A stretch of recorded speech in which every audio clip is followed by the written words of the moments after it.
नमस्कार, मैं Umashankar Sharma from eternal hospital Sanganer. आज हम बात करेंगे अस्थि रोग विशेषज्ञ के ऊपर। तो आज हमारे साथ इसके लिए फिजियोथेरेपिस्ट, डॉक्टर्स और इन सभी प्रॉब्लम्स के बारे में बताने के लिए हमारे साथ डॉक्टर रोहन जैन हमारे इटर्नल हॉस्पिटल सांगानेर से जुड़ चुके हैं। नमस्कार, मैं doctor Rohan Jain, consultant joint replacement sports injury specialist, eternal hospital Sanganer. आज हम कई सारे फिजियोथेरेपिस्ट दोस्तों के साथ जुड़े हैं, उनके साथ बैठे हैं। हम ऑर्थोपेडिक्स में जॉइंट रिप्लेसमेंट और स्पोर्ट्स इंजरी से रिलेटेड कुछ बातें करेंगे, कुछ जो कॉमन क्वेश्चन पेशेंट्स के रहते हैं और इनकी भी कुछ क्वेरीज हैं, उनका भी जवाब देंगे। नमस्कार, थैंक यू। नमस्कार, मेरा नाम कार्तिका उपाध्याय है। सर, मैं ये जानना चाहती हूँ आजकल की जो भागदौड़ भरी ज़िंदगी है, उसमें हमारे जॉइंट्स हैं, जोड़ों का ध्यान हम किस तरीके से रखें? देखिए, आजकल की लाइफ में भागदौड़ भरी ज़िंदगी में किसी के पास टाइम नहीं रह गया है कि अपनी इंजरीज़ को भी प्रॉपर तरीके से दिखा सके। जो प्रॉब्लम्स हो रही हैं उसके लिए सब क्लास के लिए, मतलब सब एज ग्रुप्स के लिए अलग अलग ट्रीटमेंट है। यंग पेशेंट्स को जो प्रॉब्लम हो रही है वो इंजरी की वजह से हो रही है और वो उसको नेग्लेक्ट करती है। जब हम किसी इंजरी को प्रॉपर टाइम पे दिखाते नहीं, उसको छोड़ देते हैं, उसका ट्रीटमेंट नहीं लेते, तो वो इंजरी बढ़ जाती है, जिसकी वजह से उनको जल्दी आर्थराइटिस या अदर प्रॉब्लम शुरू हो जाती है। ये इंजरी पूरी तरह से क्यूरेबल है अगर आप टाइम से अपने स्कैन करा के एक अच्छे स्पोर्ट्स स्पेशलिस्ट को दिखा के अपना ट्रीटमेंट ले सके। दूसरी जो एज ग्रुप है वो मिडिल एज ग्रुप है, उनको जो दिक्कत हो रही है वो हो रही है कि भाई जो लेट एज ग्रुप की आर्थराइटिस थी, ऑस्टियोआर्थराइटिस थी, अब वो उनको हो रही है। उसका रीज़न है बेसिकल इनएक्टिविटी, काम ना करना, ओबेसिटी होना, एक्सरसाइज ना करना डेली। इन सब चीज़ों की वजह से अब अपना वेट गेन करते हैं। वेट गेन करने की वजह से जो डिजीज़ 60s में होनी चाहिए थी, अब हमारे पास 40s में भी पेशेंट वो डिजीज़ लेके आ रहे हैं। तो अगर आप फिजिकल एक्टिविटी नहीं करोगे तो आपकी बोन भी वीक होंगी, है ना। ऑस्टियोपोरोसिस आपको होगा। जितना आप काम करोगे, जितना बोन को स्ट्रेस दोगे, स्ट्रेस से बोन स्ट्रेंथन होती है। तो जितना हम बोन को स्ट्रेस देंगे इतनी वो स्ट्रेंथन होंगी, इतना ऑस्टियोपोरोसिस क्योर होगा। और ऑस्टियोआर्थराइटिस जो एक 60s में होती है वो पहले भी इतनी ही हुआ करती थी, जस्ट अवेयरनेस कम थी, ट्रीटमेंट कम थे, इन्वेस्टिगेशंस अवेलेबल नहीं थी, तो पता नहीं चलता था, उसको एक एज की प्रॉब्लम मान के छोड़ दिया जाता था। मगर अब ऐसा नहीं है, अभी सब तरह का ट्रीटमेंट अवेलेबल है सबकी। जी, तो क्या हम एक्सरसाइज करके जो जोड़ों के जो ऑपरेशंस होते हैं, रिप्लेसमेंट्स वगैरह होते हैं, उनको हम डिले कर सकते हैं? हाँ, ये कुछ हद तक सही है। अगर हमारी मसल्स स्ट्रेंथन हैं, अगर हम मसल्स पे अच्छे से काम कर रहे हैं, तो जोड़ों की बीमारियों से एसोसिएटेड जो स्टिफनेस हो रही है या जो मसल वेस्टिंग हो रही है, हम उसको कवर कर सकते हैं। अगर हम उनको कवर कर रहे हैं, हम अपनी मसल्स की स्ट्रेंथ बना के रख रहे हैं, तो हम पेन को मिनिमाइज़ कर देते हैं, पेन की रिक्वायरमेंट कम होती है और इसी तरीके से सर्जरी डिले हो जाती है। जॉइंट्स के ख़राब होने में मसल इम्बैलेंस का भी एक इम्पॉर्टेंट रोल है। अगर मसल इम्बैलेंस है तो डिफॉर्मिटी जल्दी डेवलप होगी डिफॉर्मिटी, तो आपको सर्जरी की जल्दी रिक्वायरमेंट होगी। मेरा नाम रजनीश पांडे है और मेरा क्वेश्चन है कि एवियन के बारे में, जो शायद कोविड के बाद में बहुत ज़्यादा देखने में मिल रहा है। तो एवियन एवास्कुलर नेक्रोसिस जो इसका नाम है, ये बेसिकली जो कोविड के बाद मिल रही है, ये हिप का एवियन मिल रहा है ना। इसको बोन गलने की बीमारी, बोन का गल जाना, हेड का कोलैप्स हो जाना। अदरवाइज एवियन बहुत सारी हड्डियां ऐसी हैं बॉडी में जहाँ पे एवियन होता है। उसमें रिस्ट की भी बोन है, एक एल्बो में भी बोन है जहाँ पे एवियन पाया जाता है। एवियन बेसिकली होता इसलिए है कि उस बोन की ब्लड सप्लाई किसी न किसी कारण से रुक जाती है कुछ एक लिमिटेड टाइम के लिए। फिर वो उस लिमिटेड टाइम में, क्योंकि उस बॉडी पार्ट में या उस बोन के पार्ट में ब्लड सप्लाई नहीं है, तो वो श्रिंक हो जाता है और विद स्लोली अपनी शेप लूज कर देता है। पोस्ट कोविड स्टेरॉइड, मतलब ड्यूरिंग कोविड और कोविड की रिकवरी में जो स्टेरॉइड का हाई यूज़ हुआ, उसकी वजह से यंग पेशेंट्स में एवियन बहुत देखा गया, स्पेशली हिप का, क्योंकि वही ज़्यादा कंसर्निंग है, उसकी वजह से पेशेंट नहीं चल पाते। इसके अलावा बिना विदाउट एनी रीज़न, मतलब जिसको इडियोपैथिक एवियन कहते हैं, वो भी बहुत कॉमन है। अब जो जितने भी पेशेंट्स थे पोस्ट कोविड वाले, वो अब तक काफ़ी हद तक ठीक हो चुके हैं, ट्रीटमेंट ले चुके हैं। अब जो कॉमन डेज में आता है एवियन की वजह से, उसके मल्टीपल रीज़न है। तो उसमें सबसे नंबर 1 पे अल्कोहल है। यंग जनरेशन जो अल्कोहल का बहुत ज़्यादा यूज़ कर रही है, अल्कोहल प्राइम फैक्टर है आज के डेट में। स्टेरॉइड का यूज़ प्राइम थोड़े दिनों के लिए हुआ जब कोविड में बहुत यूज़ हुआ, अदरवाइज आज भी अल्कोहल, स्मोकिंग, कुछ पार्ट्स में जहाँ पे कुछ तरह की डिजीज़ पाई जाती है जैसे सिकल सेल एनीमिया, तो वहाँ पे भी एवियन का होता है। बाकी 50% केसेस में कोई भी रीज़न नहीं निकल के आता। फिर एवियन का ट्रीटमेंट उसकी स्टेज पे डिपेंड करता है। मतलब एवियन को हम 50% केसेस में प्रिवेंट कर सकते हैं अगर हम अपनी डाइट अच्छी रखते हैं, अल्कोहल, स्मोकिंग, अन्ना, टबैको, इनसे बचते हैं, तो हम उसको एवियन को होने से बचा सकते हैं। स्टेरॉइड पर से एकदम किसी को खाने से एवियन नहीं होता। बहुत हाई डोज ऑफ स्टेरॉइड और एक पर्टिकुलर ड्यूरेशन के लिए, लंबे ड्यूरेशन के लिए जब ली जाती है तब हमें होता है। ऐसे सिंगल डोज से या लिमिटेड जो पल्स थेरेपी यूज़ करते हैं उससे किसी को एवियन नहीं होता। फिर एवियन का ट्रीटमेंट डिपेंड करता है कि भाई वो किस स्टेज में प्रेजेंट किया, क्या उसकी एज है, कितना जोन उसका इफेक्ट हुआ, एमआरआई पे क्या क्या उसकी कोलैप्स हो रहा है नहीं हो रहा है, उस पर उसका ट्रीटमेंट डिपेंड करता है। बाकी एवियन भी क्योरेबल है। Okay, thank you. नमस्कार सभी को। सर मैं ये कहना चाहता हूँ, सर्दियों के टाइम में आमतौर पर घुटनों के अंदर से जो टक टक की आवाज़ आती है, बैठने पे, खड़े होने पे, कुछ भी करने पे, ये सर सर्दियों के टाइम में ज़्यादा आती है, उसका क्या रीज़न? देखो, सर्दियों के टाइम पे आने का ऐसा कोई साइंटिफिक रीज़न नहीं है, मगर सर्दियों के टाइम पे लोगों को जो भी जॉइंट्स किसी भी रीज़न से पहले से डिजीज हैं, चाहे वो आर्थराइटिस है, चाहे रूमेटॉइड आर्थराइटिस है, चाहे इंजर्ड है, वो सर्दियों से भी बेसिकली बात यह है कि टेम्परेचर चेंज की वजह से, सडन डिक्रीज इन टेम्परेचर की वजह से वो जॉइंट्स पेनफुल आते हैं। ये जॉइंट शायद आवाज़ गर्मियों में भी उतना ही करते हैं, मगर अगर जो लॉजिकल एक्सप्रेशन ये है कि भाई सर्दियों में बहुत साइलेंट रहता है ना, क्योंकि पंखा नहीं चलता, कुछ भी नहीं चलता, तो हमको ये ज़्यादा फील होती। प्लस क्योंकि हमें सर्दियों में अफेक्टेड जॉइंट्स में पेन बढ़ जाता है, इसलिए हमें वो उस पर ज़्यादा ध्यान लगता है। बाकी ऐसा उनका अगर साउंड आ रहा है तो 12 महीने आएगा, है ना, उसका सर्दी गर्मी से नहीं है। मगर हाँ, सर्दियों में पेन बढ़ जाता है तो हमारा फोकस बढ़ जाता है जॉइंट्स की तरफ से, तो हम साउंड्स को ज़्यादा परसीव करने लगते हैं कि भाई हमें ये साउंड आ रही है और ये हमें पेन हो रहा है, और पेन हो रहा है इसलिए हम साउंड को उससे रिलेट करने लगते हैं। और सर गर्मी मतलब कि गाँव के अंदर बोलते हैं कि कहीं बादल हो जाते हैं, बादल का भी सेम रीज़न है? सेम फंडा है। एज पर अगर हम लिटरेचर देखें तो लिटरेचर में कहीं भी ऐसा नहीं है कि टेम्परेचर से सीजनल वेरिएशन ज़रूर होते हैं। बहुत सारी बीमारियों के मॉर्निंग इवनिंग वेरिएशंस होते हैं। जैसे रूमेटॉइड आर्थराइटिस है, मॉर्निंग में ज़्यादा होगी, आपको विद धूप निकलने के साथ आपको इम्प्रूव करेगी। ऐसा डायरेक्टली रिलेशन नहीं है टेम्परेचर का, मगर जैसे ही बादल होते हैं तो भी फंडा वही आता है कि भाई टेम्परेचर कम होता है। ऐसे ही बादल होते हैं, ऐसे ही एनवायरनमेंट में टेम्परेचर कम होता है, उसकी वजह से जॉइंट्स वापस से पेन करने लगते हैं। ये रूमेटॉइड या ऑस्टियोआर्थराइटिस सभी तरह के पेशेंट्स में दिखा जाता है, मगर इसका लिटरेचर में बहुत कोई अच्छा एक्सप्लेनेशन मौजूद नहीं है। नमस्कार जी, मेरा नाम विक्की चौधरी है। जो जोड़ों में दर्द होता है वो खाने पीने की वजह से भी इफेक्ट आता है कि उसमें कुछ? जो जोड़ों में दर्द खाने पीने की वजह से आता है वो मेटाबॉलिक डिजीजेस जो जॉइंट्स को अफेक्ट करती है, जैसे उसमें एक है हाइपर यूरिसीमिया, गाउट, है ना, इस तरह की बीमारियों को खाने पीने से फ़र्क पड़ता है। जो हमारे गांव की तरफ कॉमन भ्रांति है कि भाई अगर हमें गठिया बाय है तो हम खट्टा नहीं खाएंगे, छाछ नहीं खाएंगे, राबड़ी नहीं लेंगे, रबड़ी नहीं लेंगे, है ना, तो ये ऐसे सब डिजीज़ के लिए वैलिड नहीं है। ये सिर्फ उनके लिए है जिनको यूरिक एसिड है, या फिर जो डायबिटिक के पेशेंट हैं इनको भी जॉइंट्स पेन बहुत कॉमन है। तो जब भी इनका शुगर लेवल बढ़ेगा, तो शुगर लेवल तो किसी भी चीज़ से बढ़ सकता है, वो तो रोटी से भी बढ़ेगा और मीठे से भी बढ़ेगा। तो जब शुगर लेवल ज़्यादा बढ़ेगा तो उनको जॉइंट्स पेन होने लगेंगे। इस तरह से यूरिक एसिड ज़्यादा बढ़ेगा तो जॉइंट्स पेन बढ़ेंगे, अगर उस पेशेंट को हाइपर यूरिसीमिया है तो। मगर ये खाने का सब बीमारियों पे सेम इफेक्ट नहीं होता। ऐसा नहीं है कि जिसको भी जोड़ों का दर्द है उसको खाने पीने से बढ़ेगा ही बढ़ेगा। अगर उसको मेटाबॉलिक डिजीज़ है तो बढ़ेगा, अगर उसको मेटाबॉलिक डिजीज़ नहीं है तो उसको नहीं बढ़ेगा। जैसे ऑस्टियोआर्थराइटिस वाले को कोई फ़र्क नहीं पड़ेगा, वो क्या खाता है क्या नहीं खाता है, उसका पेन सेम रहेगा। मेरा नाम विक्रम गुज्जर है। मेरा सवाल है कि ऑपरेशन के बाद फिजियोथेरेपी कितना ज़रूरी है? देखो, हर ऑपरेशन का अलग है ना। ऑर्थोपेडिक्स में पोस्ट सर्जरी फिजियोथेरेपी बहुत इंपॉर्टेंट रोल प्ले करती है। खाली सर्जरी करने से पेशेंट रिकवर नहीं करता, है ना। पेशेंट्स को सर्जरी के बाद नया जीवन मिलता है, जिसके लिए उसको ट्रेनिंग की ज़रूरत होती है, जो आप लोग प्रोवाइड करते हो। दिन, पेशेंट की एज, सर्जरी कितने दिन के बाद सर्जरी हुई, क्या सर्जरी हुई, इस पर डिपेंड करता है।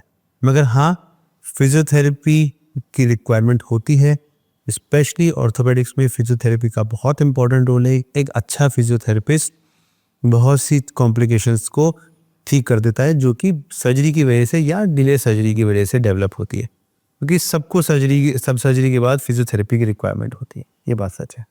मेरा नाम राजेश गोरा। मेरा यह सवाल है सर, ऑपरेशन के बाद मरीज को रिकवरी में कितना समय लगता है? इसका भी आंसर सेम है। रिकवरी उस पर डिपेंड करती है कि आपकी क्या सर्जरी हुई, आपकी क्या एज है। यंग पेशेंट जल्दी रिकवर करते हैं, एज वाले पेशेंट लेट रिकवर करते हैं।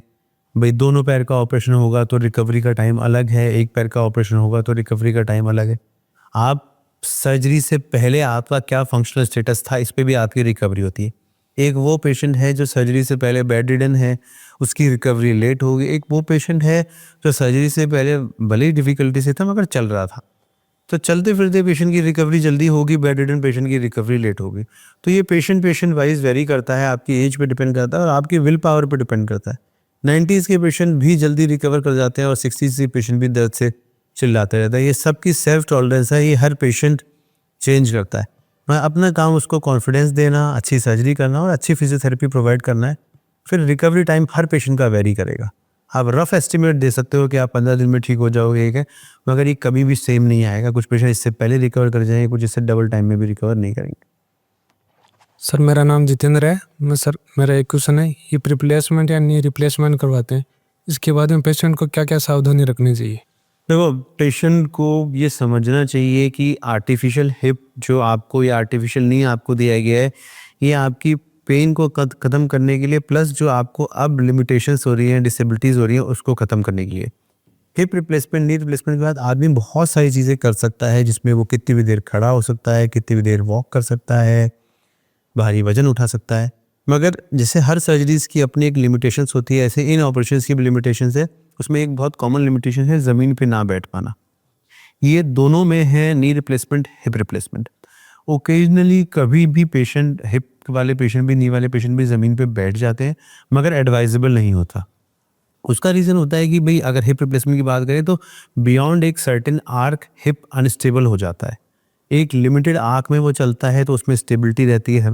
जब ज़मीन में बैठते हैं और पैर पूरी तरह से आलती पालती की पोजीशन में या उखड़ू बैठने की पोजीशन में आता है, तो ये एक्सट्रीम ऑफ आर्क है, ये अपनी रेंज ऑफ मोशन के एक्सट्रीम है। इन पोजीशंस पे हिप जॉइंट बहुत अनस्टेबल होता है, उसमें हिप डिसलोकेशन के चांसेस बहुत बढ़ जाते हैं। इसलिए इन पेशेंट्स को ज़मीन पे बैठना, आलती पालती मारना मना होता है। सिमिलरली नी की बात करें तो नी में रीज़न इंस्टेबिलिटी नहीं, नी में रीज़न ज़मीन पे बैठना या उखड़ू बैठने में मना है उसकी लाइफ। ये एक्टिविटी आप ओकेजनली करोगे कोई फ़र्क नहीं पड़ता, मगर आप अगर डेली में दिन में 50 बार नीचे बैठोगे, 50 बार उठोगे, तो आप इम्प्लांट को लूज़ कर देते हो।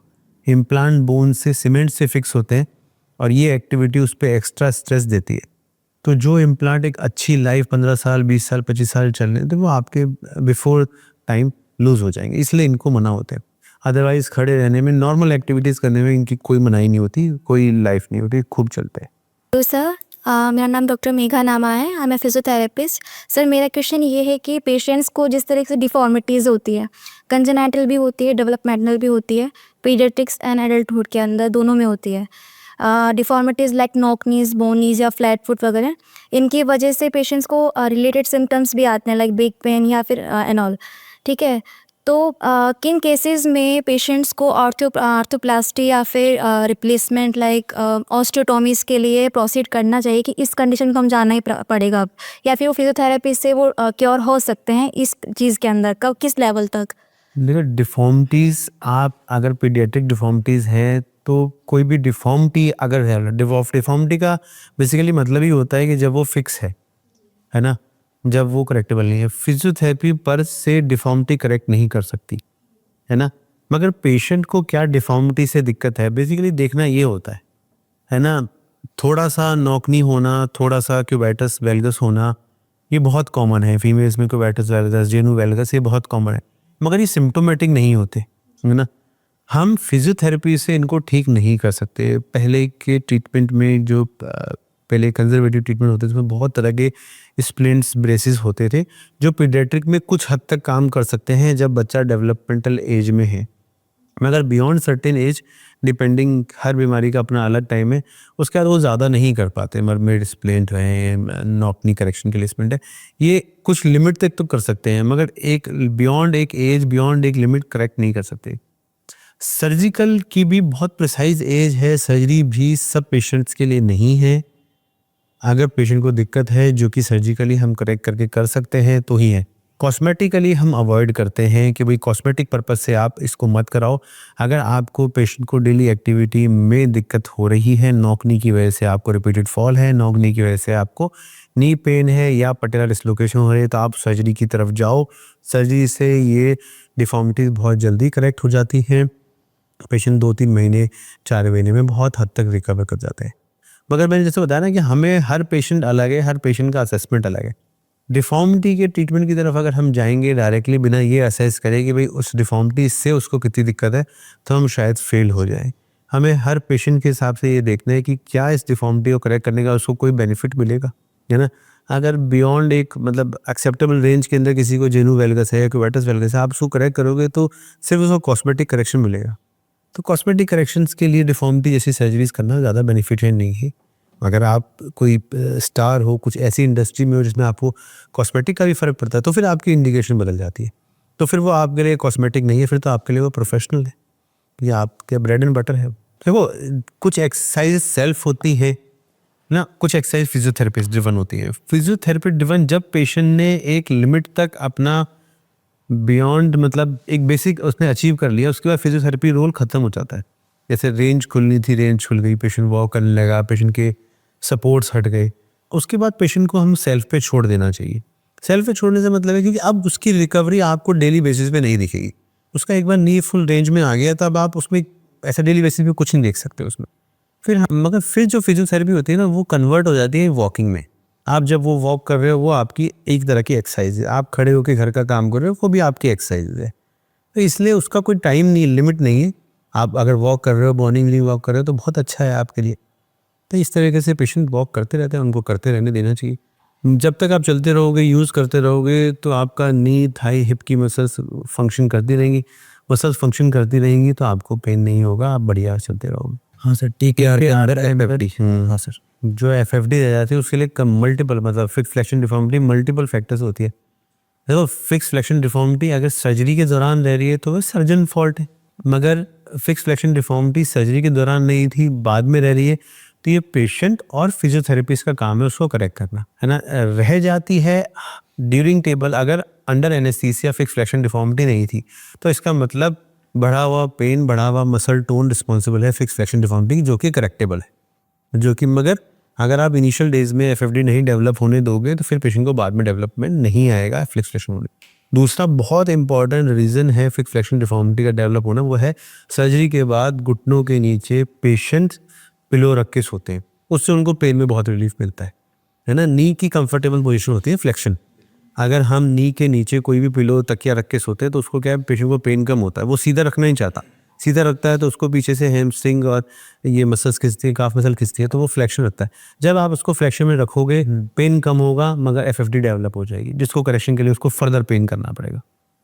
तो इसमें मल्टीपल रीजंस हैं। सर्जरी भी है, पोस्ट ऑपरेटिवली पेशेंट्स का डॉक्टर का ध्यान ना दे पाना कि भाई FFD डेवलप हो रही है, नहीं तो आप उसको उस टाइम पे रोक लो तो वो उस टाइम पे रुक जाती है।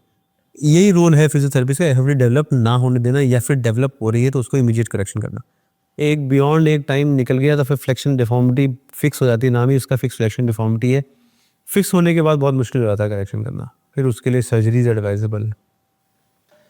सर जैसे क्या होता है कि हमारे पास कोई केस आया नी आर्थराइटिस का, तो उनकी इन्फ्लामेशन काफ़ी होता है नी जॉइंट में, और जो उनके ऑर्थोपेडिशियन डॉक्टर है जहाँ वो कंसल्ट करते हैं, वो डॉक्टर साहब उनको बोलते हैं कि आप डेली की 5 किलोमीटर घूमा करो। तो वो कहाँ तक सही है? क्योंकि अगर वो ज़्यादा घूमेंगे तो नी में इन्फ्लामेशन बढ़ेगा और पेन बढ़ेगा, स्वेलिंग भी बढ़ेगी। नहीं, ये पूरी तरह से सही नहीं है। बेसिकली जो ऑस्टियोआर्थराइटिस होता है ना, ये नॉन इन्फ्लेमेटरी कंडीशन है ना। रूमेटॉइड आर्थराइटिस इन्फ्लेमेटरी कंडीशन है। जो हम देख रहे हैं डेली बेसिस पे ये ऑस्टियोआर्थराइटिस है, इसमें इन्फ्लेमेशन नहीं होता। हम जो पेशेंट को 5 किलोमीटर या 2 किलोमीटर जो चलना बताते हैं, बेसिकली सही टर्म तो ये है कि जितना आपसे चला जाए उतना चलो, है ना। उसको किलोमीटर की सेंस में नहीं बोलना चाहिए। आप जितना चलने में नी में बेसिक ही स्ट्रेस आता है, तो चलने में भी आपको पेन है और आप चल नहीं पा रहे, तो बेसिकली आप अब इंडिकेशन हो गई सर्जरी की। अगर हम देखें तो आर्थराइटिस के 50% से ज़्यादा पेशेंट में पेन किसी सर्टेन एक्टिविटी में होता है, उनको खड़े में नहीं होगा, चलने में नहीं होगा, स्टेयर्स में होगा, नीचे बैठेंगे उठेंगे तो होगा, कुछ ज़्यादा एक्टिविटी करेंगे तो होगा। तो हम उन एक्टिविटीज़ के लिए बोलते हैं मना, और चलने के लिए मना नहीं करते। अगर पेशेंट नहीं चल रहा है और उसको 2 किलोमीटर 5 किलोमीटर नहीं चल रहा है तो अपनी मसल वेस्ट कर पाए, क्योंकि अब उसको पेन है। पेन मसल्स को डेवलप नहीं होने देता, फर्दर इनिबिशन करता है। जो पेशेंट बिल्कुल भी नहीं चल पा रहे तो बेसिकली अब वो फिजियोथेरेपी की इंडिकेशन से बाहर ही निकल गया, अब उनकी इंडिकेशन की सर्जरी हो गई। क्योंकि अगर आप नी को यूज़ ही नहीं कर पा रहे, तो चल ही नहीं पा रहे हो, खड़े नहीं हो पा रहे, तो उसका कोई पर्पस ही नहीं रहेगी ना। इसीलिए थोड़ा सा पुश किया जाता है कि आप चले। मगर जो पेशेंट बिल्कुल नहीं चल पा रहे तो उनमें कोई रोल ही नहीं है। मतलब फिजियोथेरेपी हम उनको पेन रिलीफ के लिए दे सकते हैं, मगर अब वो सर्जरी के कैंडिडेट्स हो गए। Okay, thank you. और सर कुछ पेशेंट कंप्लेन करते हैं जैसे चलते-चलते घुटनों में लचकन आ जाती है, सीढ़ियाँ चढ़ते हैं तब घुटने में लचकन आ जाती है, स्टेबिलिटी नहीं रहती, एकदम से घुटना मुड़ जाता है। वो लचक के 2 रीज़न हैं, यंग पेशेंट्स का लिगामेंट इंजरी और ओल्ड पेशेंट्स का डिफॉर्मिटी। जब भी आप एक्सट्रीम वेरस में चले जाएंगे या एक्सट्रीम वेलगस में चले जाएंगे, हमारे नी डिफॉर्मिटी ज़्यादा होगी तो नी इम्बैलेंस है। इम्बैलेंस नी जो है वो लचक की तरह प्रेजेंट करते हैं। यंग पेशेंट में ACL, PCL, MCL इनका टूट जाना लचक का रीज़न होता है। जो बूढ़े पेशेंट्स होते हैं, इनको ऑस्टियोआर्थराइटिस डेवलप हो गया, उनमें अब लिगामेंट्स की वजह से लचक नहीं आती, क्योंकि आर्थराइटिस इतना डेवलप हो जाता है कि नी इतना स्टिफ होता है कि लिगामेंट्स अपने आप में इतनी ज़्यादा लचक प्रोड्यूस नहीं कर पाते। उनमें फिर नी अगर बहुत लेवल तक अपना डिस्बैलेंस हो गया है, बहुत एक्सट्रीम वेलस में हो गया, तो उनके नी अपने आप में लचक प्रोड्यूस करते हैं, मगर वो बोनी लचक होती है। वो बोन डिफॉर्मिटी की वजह से या फिर बोन को ख़त्म हो जाने की वजह से होता है। तो उन दोनों का ट्रीटमेंट अलग अलग है, मगर दोनों का treatment surgery. Thank you so much, आप लोगों ने इतना टाइम निकाला। बहुत आपने निकाला है, बहुत हेल्दी डिस्कशन हुआ। नहीं, टाइम आपका भी उतना इम्पोर्टेंट है ना, और बहुत हेल्दी डिस्कशन हुआ। होपफुल है कि आप इससे कुछ सीखेंगे और आपसे भी मैंने कुछ सीखा। जल्दी मिलते हैं। Thank you.